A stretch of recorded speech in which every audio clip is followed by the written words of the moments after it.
ઘણા ટાઈમથી આપણું અંગ ધુવાડા કાઢતું હતું, તો આજે એનો છે ને હેડ બ્લોક ખોલી નાખ્યો. જો સીટ ટાંકી અને આપણું અંક, આ અંકનો છે ને હેડ બ્લોક ખોલી નાખ્યો. હું કે ભાઈ જોઈ લઈ.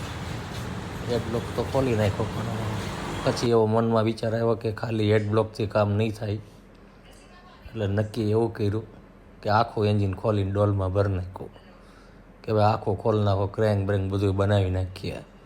એટલે હું પછી આપણે નિરાય. તો જો આ કર્યું નવરું, આખું એન્જિન ખોલી નાખ્યું અંકનું. અને જો આટલી વસ્તુ નાખવી પડશે: piston, packing, oil seal, ring, અને આ જો ડોલમાં ભરાઈ ગયું છે. હવે જ્યારે ફિટ થાય ત્યારે જો આ સામાન બધો કેમિકલથી ધોઈ નાખ્યો, ફર્સ્ટ ક્લાસ કેમિકલ બેમિકલ મારીને હાઈ ક્લાસ. જો આ ડબ્બામાં અમુક સામાન ભર્યો, અને પછી જો આ પાવડરથી અમુક સામાન ધોયો અને બધું ચકાચક કરી નાખ્યું. અને જો હવે આ કેમિકલને પાણીથી ધોવા માંડ્યા. અને પાણીથી ફર્સ્ટ ક્લાસ ધોવાઈ જાય એટલે એન્જિન થઈ જાય એકદમ કેવું ચકાચક. ફર્સ્ટ ક્લાસ જો આ ભાઈ તડકાના મંડાઈ ગયા છે ફુવારો મારવા. અને આ જો સામાન બધો માંડ્યા ધોવા, મેગ્નેટ ધોવે જો પાણીથી. એક એક વસ્તુને છે ને પાણી મારી પડિયાને ને બધાને, અને એકદમ ચકાચક કરી નાખ્યું. જો આ ભક્તાભાઈ છે, ભક્તાભાઈનું ગેરેજના ભક્તાભાઈ જો કંઈક જંત્ર આવે છે બેઠા બેઠા. આ ભક્તાભાઈના ગેરેજ જ આપણે ગાડી ખોલી છે. મોટું ગેરેજ છે એકદમ, જો જબરજસ્ત, રોડના કાંઠે, પુલની બરોબર બાજુમાં ચકાચક ગેરેજ છે એમનું. જો આ ભાઈ જંત્ર આવે છે, હજી પાણી મારે. જો હવે અમારે હવા આ ચકાચક જો એક એક આટા પાટામાં બધામાં હવા મારી આ બધો સામાન છે ને ચકાચક કરી નાખવાનો છે. હવે જો આ સામાન બધો ધોવાઈ ગયો, હવે એને સાફ કરવાનો. આ બધાય નટબોલ ચક્કર એકને બધાને પકડી પકડીને ઘઉં સાફ કરે ને એમ બધાને સાફ કર્યું. અને ફર્સ્ટ ક્લાસ સાફ કરી અને બધોય સામાનને છે ને ઢાંકી દીધો કોથળીથી. શું કામ ખબર છે? કારણ કે જમવાનો ટાઈમ થઈ ગયો. નક્કી કર્યું કે હવે પહેલાં જમી લઈ. જો આ ક્રેંક બ્રેંક બધું બનીને આવી ગયું છે, જમીન પછી શાંતિથી ફિટ કરીએ. એટલે એ બધો સામાન મૂકી અને હા, તો હવે જમવાનો ટાઈમ થઈ ગયો. જમવા અને જો આ બધા ફર્સ્ટ ક્લાસ બેસી ગયા છે. અને અત્યારે હવે આ જમવાનો ટાઈમ છે. જો આ ભગતના ભાઈ છે, દેશમાંથી આવ્યા છે. અને એના ભરતભાઈ, આ ભગતભાઈ, અને આ બધા જો અમે થાળે લઈ લઈને બેસી ગયા. આ હરીફભાઈ, પછી આ ભગતના ભાઈ વિજયભાઈ,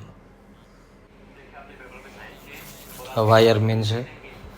પછી આ રાણાભાઈ, આ બધા અમે બપોરનું જમવા માંડ્યા. જમી કરવી અને કમ્પ્લીટ થઈ અને એવું નક્કી કર્યું તો પાછું એન્જિન ફિટ કરવા બેસી જાઓ. તો જો આ સામાન બધો ગોઠવી દીધો પુઠ્ઠા ઉપર, એક એક નટબોલ વાઇસર બધું ફર્સ્ટ ક્લાસ બધું એક એક અલગ વસ્તુ મૂકી દીધી. અને આ બધું ગોઠવી અને આ સાફસૂફને આ ઘોડી મૂકી દીધી એન્જિન મૂકવાની, અને આ બેહવાનો પાટલો, આ બધું ફર્સ્ટ ક્લાસ ગોઠવી અને આ મૈંડા ફિટ કરવા. જો ચકેડા બકેડાને ક્રેંક બ્રેંક બેસી ગઈ અને આ મૈંડા 3 બોન્ડ મારવા. 3 બોન્ડ મારી એટલે આ પડીઓ માથે મૂકી દેવું હમણાં અને કરી દેવું બોલ ટાઈટ. એટલે અડધો એન્જિન ફિટ. એટલે આ થઈ ગયું બરાબર, અડધો એન્જિન ફિટ. જો આ ફેરવો તો ભાઈ, ફેરવો એને, ફેરવો, હા ફેરવો, હા હા રેડી ફેરવો, હા જો થઈ ગયો ને માખણ જેવું બરાબર. હવે આની ઉપર પેકિંગ બેકિંગ લાગી ગયું, ક્લચ સાઈડ ફિટ થઈ ગઈ. હવે જો આ ક્લચનો પડીયો છે એ આની માથે મૂકવાનો એટલે પોણો એન્જિન આપણું ફિટ ગણવાનું. જો આ ક્લચનો પડીયો, આ ઓલી ક્લચની ઠેસી આવે ને એ આની માથે પડી છે, કટોરામાંથી લઈને એમાં મૂકવાની. આ જો મૂકી અને આ કરી લોક. અને આ આરીફભાઈ બેહાડે છે ક્લચનો પડીયો. મૂકો બિસ્મિલ્લાહિર્રહમાનિર્રહીમ. હાલો, આ આપણે ક્લચનો પડીયો જો આ કી ખોલામાં ભરાઈ જાય એટલે ક્લચનો પડીયો બેસી જાય. જો આ બેસી ગઈ બરાબર. હવે ઠોકો ઠક, હા તે બેસી ગયો, લ્યો ક્લચનો પડ્યો બેસી ગયો અને આ મેગ્નેટે ફિટ થઈ ગયો. ભાઈ પિસ્ટન જુઓ તો પિસ્ટન, હા પિસ્ટન જુઓ તો આવવા દો, ઉપર આવવા દો પિસ્ટન, હા જો આ નવો પિસ્ટન નાખ્યો આપણે એ. બાકી બધું જૂનું છે આમાં. પેકિંગ, પિસ્ટન અને ઓઇલ સીલ અને રબરની રીંગો, એ સિવાય આપણે કાંઈ નાખ્યું નથી. ક્રેન્ક બનાવી અને એક બેરિંગ નાખ્યું, બરાબર. આ જો આ મેગ્નેટ સાઈડે ફિટ થઈ ગઈ. આ ઇમ્પેક્ટ લીધી ઇલેક્ટ્રોનિક અને આ ફટફટ કરીને આપણે આ બધા 8 નંબરના બોલ આપણે ટાઈટ કરી દઈએ ખચાખચ. ઠીક છે, જો આ બધા બોલ ટાઈટ થઈ ગયા. હવે આપણે આગળ આનું કામ એવું કરશું કે આપણે આનો હેડ ફિટ કરશું. હવે જો આ થઈ ગયા બધા બોલ ફિટ, રેડી ચકાચક, બરાબર. હવે આપણે હેડ ફિટ કરશું. આ ગ્રાઇડ ચેક કરે છે આરીફભાઈ. આ નવું પેકિંગ મૂક્યું આ ચેનની અંદર નાખીને. જો આ હેડ કમ્પ્લીટ સાફસૂફ થાય છે. હવે હેડ મૂકવામાં છે. મૂકો ભાઈ, હેડ મૂકો, હાલો. આ રેડી, બધું રેડી. આ ગ્રાઇડ જોવો ને મૂકો, હાલો. બિસ્મિલ્લાહિર રહમાનિર રહીમ. જો આ હેડ આપણો મૂકાણો છે. હવે આ કમ્પ્લીટ હેડ નખાઈ ગયો ને ઇમ્પેક્ટ આપણે હેડના બોલ્ટ ટાઈટ કરવા. હેડના બોલ્ટ ફર્સ્ટ ક્લાસ ટાઈટ થઈ જાય એટલે આપણે સમજી લેવાનું કે 90% આપણું એન્જિન ફિટ થઈ ગયું. એન્જિન આખું કમ્પ્લીટ ભાઈ, હો ભાઈ, હેડે ફિટ, હો ભાઈ. હમણાં જો બધા બોલ્ટ ચેક કર્યા અને હવે આવ્યો વારો ટાઈમિંગનો.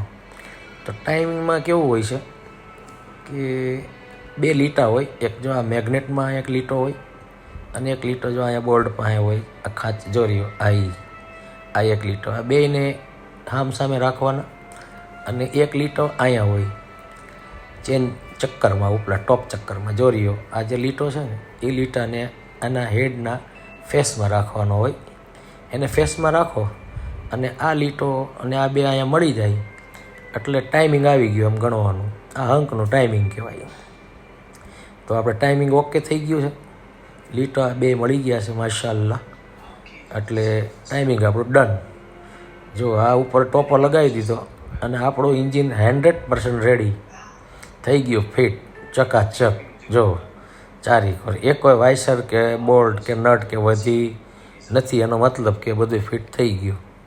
કારણ કે આપણે ઘણા ટાઈમથી કામ મૂકી દીધું એટલે થોડુંક ધ્યાન રાખીને કરવું પડે, પણ તો અલ્લાહના કરમથી બધું ફિટ થઈ ગયું ફર્સ્ટ ક્લાસ, બરાબર. હવે આપણે શું કરશું, આ ગાડીને છે ને કેરોસીનનો પહેલાં ફુવારો મારીશું, ડીઝલનો ફુવારો મારીશું પહેલાં. કારણ કે આ ગાડીની હરખાઈ આપણે હવે ધોવી જોઈએ. જો હવે આપણે છે ને આને કરીએ ડીઝલનો ફુવારો ચાલુ. જો આ કર્યો, આ કેમિકલ્સ ડીઝલવાળું કેમિકલ છે ને એનો ફુવારો આ માર્યો ચાલુ. પહેલાં આખી ગાડીમાં એ મારી દેવો એટલે શું છે બધું ઓગળી અને ચકાચક ગાડી થઈ જાય. જો આ ફર્સ્ટ ક્લાસ પાણી અને કેમિકલ બે એક હારે લાગે છે. ઓલા ચાઇનાવાળા મારે એમ આપણે મારવા માંડ્યા. જો આ લાગી ગયો ડીઝલનું આખું કમ્પ્લીટ. હવે આમાં લાગશે પાણી.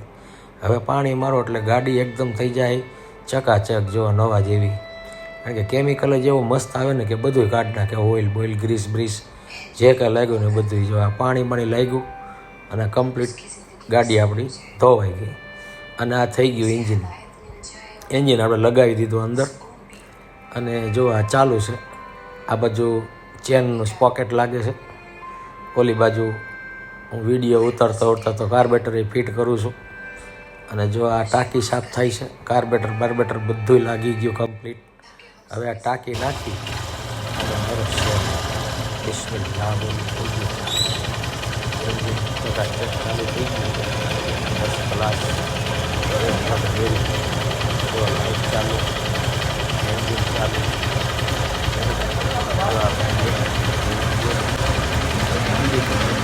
બધું ચાલુ. અને આ ગાડી આપણે બનાવી સાઈડમાં મૂકી દીધી.